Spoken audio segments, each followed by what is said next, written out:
Hari ini, tepat hari ke-15, Raffi Ahmad ditahan oleh BNN bertepatan dengan Tahun Baru Cina. Bersamaan dengan Hari Raya Imlek hari ini, dua suhu pun membaca kasus yang tengah membelit Raffi Ahmad. Benarkah Raffi masih akan terus dipenjara? Lalu bagaimana dengan karir Raffi di Tahun Ular Air ini? Lantas seperti apa Tina Tun yang kerap menjadi host tamu dahsyat merayakan Imlek sekaligus memberikan dukungan untuk Raffi Ahmad?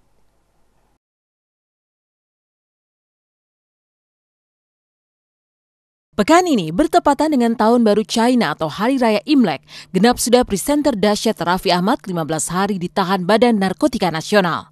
Dan di momen Tahun Baru China yang kini melambangkan Tahun Ular Air ini, dua suhu yakni Suhu Yo dan Suhu Acai melihat dunia hiburan yang tengah dibelit ular air kini.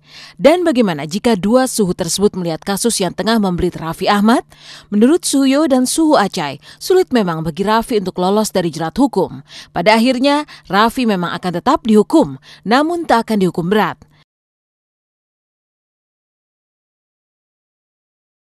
Mengenai Raffi, artis Raffi ya, saya kira ini masih dia muda, dia hanya korban.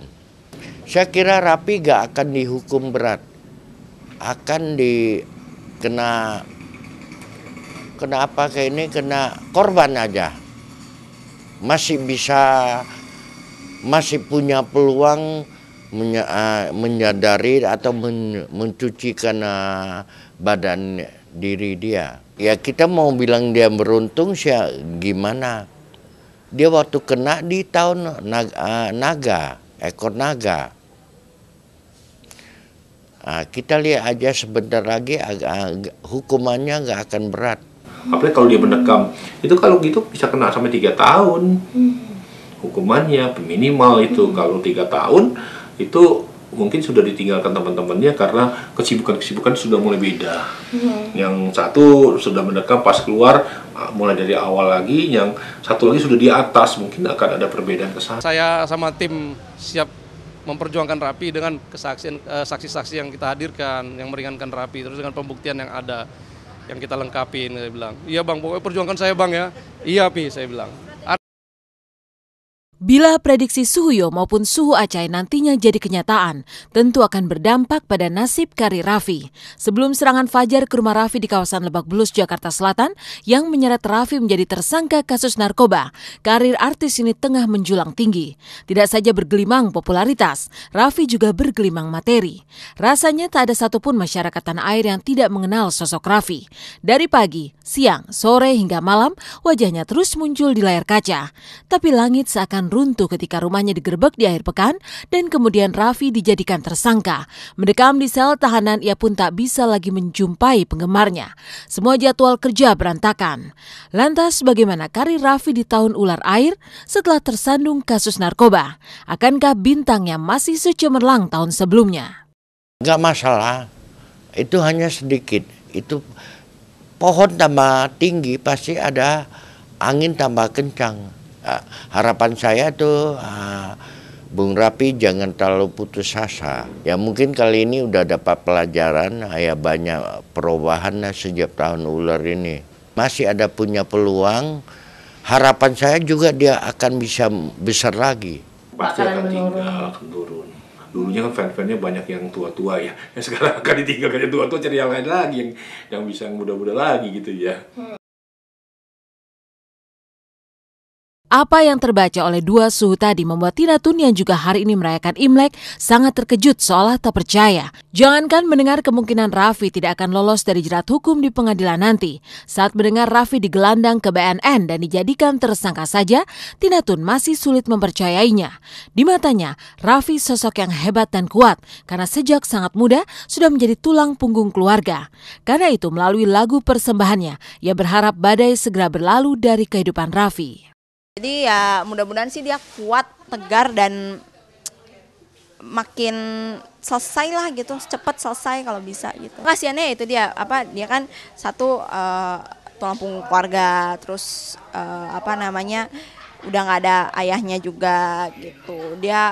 Dia pun selama ini bekerja keras untuk keluarganya. Hebat loh, Raffi umur segitu udah jadi luar biasa gitu ya. Benar-benar sukses lah ya di usia muda gitu. Tapi ya ini dia ada cobaan, ada pasti masalah tuh ada. Kalau ada cobaan kayak gini ya mudah-mudahan bisa dilalui. Intinya dia laluin ini, dia naik kelas lah gitu. Badai pasti berlalu, badai pasti berlalu. Buat Raffi pokoknya tegar terus, yang kuat, badai pasti berlalu.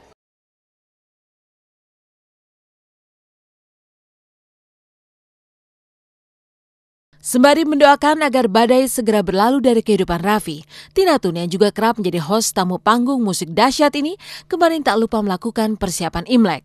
Hari ini dia bersama keluarganya merayakan Imlek dan doa untuk Raffi akan kembali ia lantunkan di hari Imlek ini.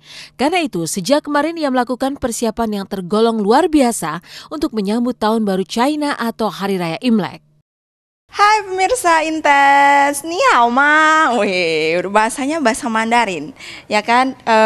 Huaning Guangning, selamat datang di rumahnya Tina. Nah, sekarang hari ini kebetulan pemirsa datang ke rumah Tina, ada persiapan menjelang acara Imlek nih. Karena kali ini Tina acara Imleknya berbeda, mau berbagi kasih. Tapi sebelumnya mau jelasin dulu nih, di sini ada apa aja. Yuk. Nih, di sini ada kue keranjang, ada lapis legit. Tuh lapis legitnya tuh tapi beda tuh, kayak kue lapis-lapis tapi dikemas secara berbeda gitu. Kue lapis bolo-bolo namanya itu ya. Ini manisan nih, ini pasti ada. Tuh isinya kayak gini-gini, biar kehidupannya katanya manis sepanjang tahun gitu, semanis saya. Enggak. Itu ada gambar Fu yang terbalik. Itu tulisannya Fu-nya terbalik karena katanya biar rezekinya masuk terus. Dan ada gambar ular di sebelahnya karena tahun ini tahun ular air gitu. Ini ada foto saya lagi pakai baju-baju kayak Putri Huancu gitu ya. Nah yang di atas juga ini. Coba siapa coba, ya kan? Tuh, ini bedanya sekarang ke bawah gitu. Ini Putri Huancu yang dulu Putri Boncu gitu ya. Bener. Sekarang kita masuk yuk. Nah di sini ada kayak udah ornamen Imlek gitu ya kan. Terus di sini ada, Miss China pada tahunnya. Mau lihat? Tada! Wih, madep belakang dulu. Set! Halo. Oh, 你叫什么名字？请问您贵姓？我叫Ibu Ana. Tuh, namanya Ibu Ana Setiawati. Nah, di sini juga ada pohon-pohon.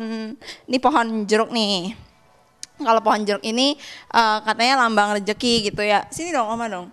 Nah, ini kalau pohon jeruk nih biasanya ntar ada angpau-angpaunya gitu. Ini angpaunya mana, Oma?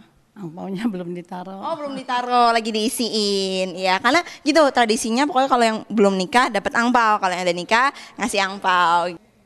Tuh uang-uang zaman dulu yang kayak gini-gini. Ya zaman dulu kalau mau beli kerupuk pakai beginian. Lebih berat gitu. Ya, buat pemirsa Intens semuanya yang merayakan, Tina mau ngucapin Gong Xi Fa Cai, Xin Nian Kuai Le, Wan Shi Ru Yi, Shen Ti Jian Kang, Nian Nian You Yu, Xin Xiang Se Chen, panjang bener ya. Intinya selamat Hari Raya Imlek. Semoga pokoknya yang merayakan, yang tidak merayakan semuanya bahagia di tahun ular air ini. Semuanya banyak rezeki dan sukses selalu. Selamat Imlek semuanya. 每条大街小巷，每个人的嘴里，见面第一句话就是恭喜恭喜，恭喜恭喜恭喜你呀，恭喜恭喜恭喜你。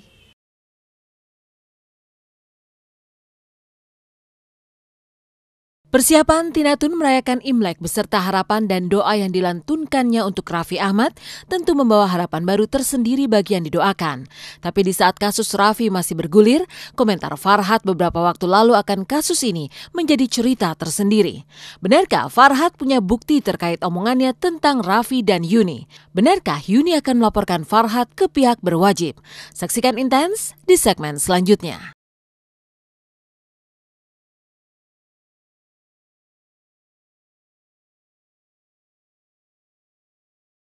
Tapi saya dapat informasi lagi dari dalam bahwa Yuni ini pernah kepergok gitu, kepergok selingkuh. Ketika kasus Raffi masih terus bergulir, komentar Farhad Abbas pasca menjenguk Raffi menjadi cerita tersendiri tentang inisial W. Lalu benarkah Farhad memiliki bukti terkait pernyataannya tentang Raffi Ahmad dan Yuni Syara? Benarkah pula Yuni akan melaporkan Farhad ke polisi? Lalu seperti apakah kasus Raffi Ahmad di mata orang-orang terdekatnya?